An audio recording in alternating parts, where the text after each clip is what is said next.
Ave Maria. On the 17th of March, we celebrate St. Patrick's Day, in honour of St. Patrick, the Apostle of Ireland and one of the three patrons of the country. It is at once a religious and a national festival.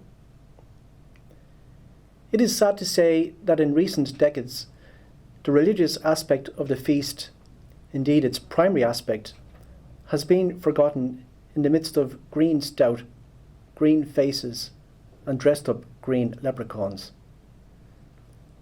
And it is deplorable to have to say that in more and more places the festival has been desecrated by such shameful antics that we dare not even name them.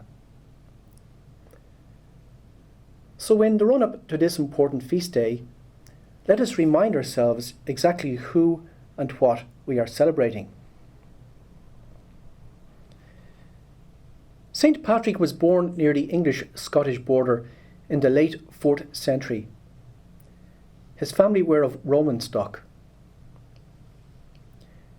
We believe that his mother was a relative of St. Martin of Tours, who was himself an important figure in Christendom, and whose feast day, the 11th of November, is still celebrated with great solemnity on the continent of Europe.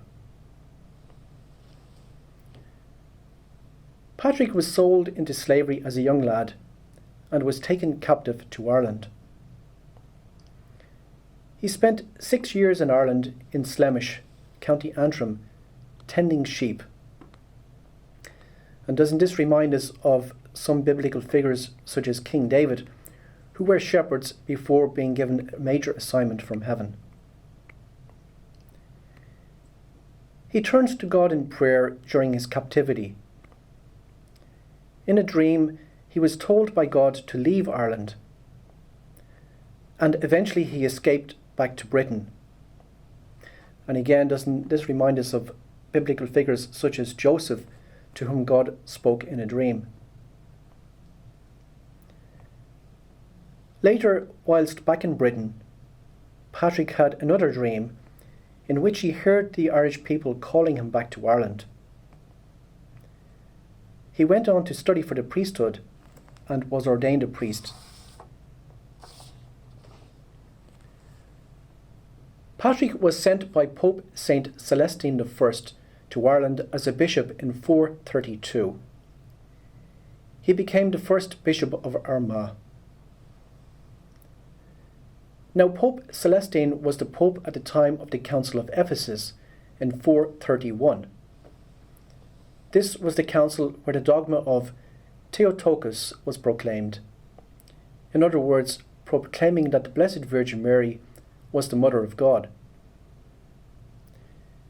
This council had been held just the year before Patrick was sent to Ireland as bishop, and some scholars believe that this may be the reason why Ireland has always had such a devotion to the Blessed Virgin Mary under the title of Mother of God. It is interesting to note that in her revelations, Blessed Anne Catherine Emmerich talks about how she visited an island in which St. Patrick had been, Ireland, and saw St. Patrick and many of his works.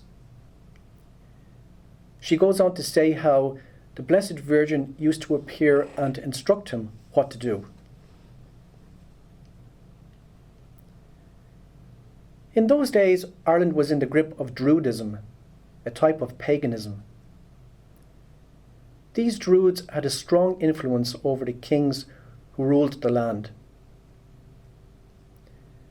The Druids knew of Patrick's arrival in the country and advised the High King to order a special fire to be lit on the hill of Tara, on the day which also happened to be Easter Sunday. By edict of the High King, all other fires were prohibited. However, Patrick had lit the Paschal fire on the previous night, that is, on the Easter Vigil. O High King, extinguish this fire now, or it will burn forever, begged the Druids.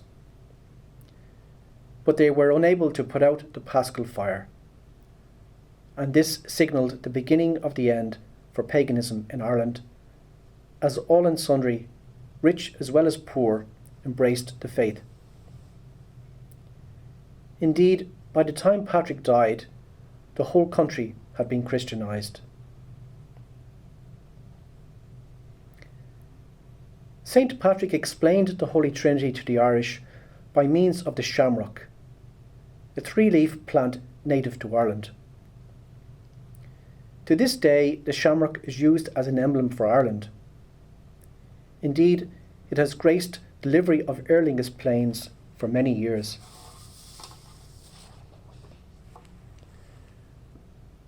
As most people know, St. Patrick banished the snakes from the country, and they fled into the Atlantic Ocean.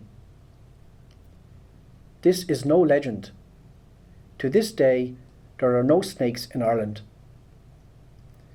This was a great grace for the country. Even Britain, which lies just a short distance away, is tormented by 3 different types of snake. The mountain from which Patrick did the banishment is located in County Mayo and is now known as Croagh Patrick. This holy mountain is now a popular place of pilgrimage. In order to find peace and solitude for prayer, Patrick would retire to isolation of an island on Lough Derg, which is located in County Donegal. Nowadays, this place is known as St. Patrick's Purgatory and is also a popular place of pilgrimage.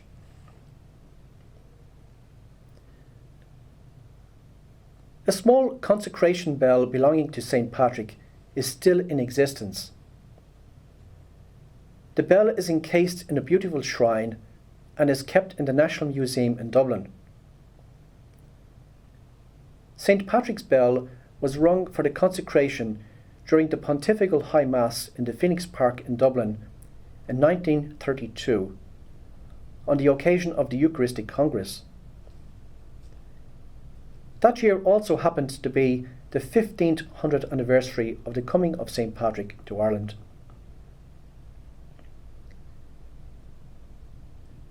St. Bridget, whose feast day is celebrated on the 1st of February, the first day of spring, is another important Irish saint and is also a patron of Ireland. Bridget was a contemporary of Patrick, and indeed he received her vows when she became the first consecrated virgin or nun in Ireland. Patrick wrote an important semi-autographical work called The Confessions. Probably his best known prayer is the Lorica, also known as St. Patrick's breastplate. This is the prayer which begins, I bind to myself today the strong virtue of the invocation of the Trinity. I believe the Trinity in the unity, the Creator of the universe. I bind to myself today the virtue of the incarnation of Christ with his baptism, the virtue of his crucifixion with his burial, the virtue of his resurrection with his ascension, the virtue of his coming on the judgment day.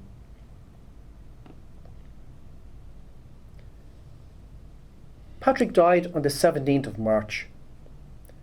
We are not certain of the exact year, but the Roman breviary gives it as 461. He is buried in Downpatrick in County Down, alongside the remains of St. Columkill and St. Bridget, the 3 patrons of Ireland. There is no need for us to relate here that in recent decades Ireland has not only lost the faith, but has become very much an anti-Christian society. Let us pray to St. Patrick that Ireland will rediscover the riches of the Catholic faith and once again become a beacon for the world. Ave Maria.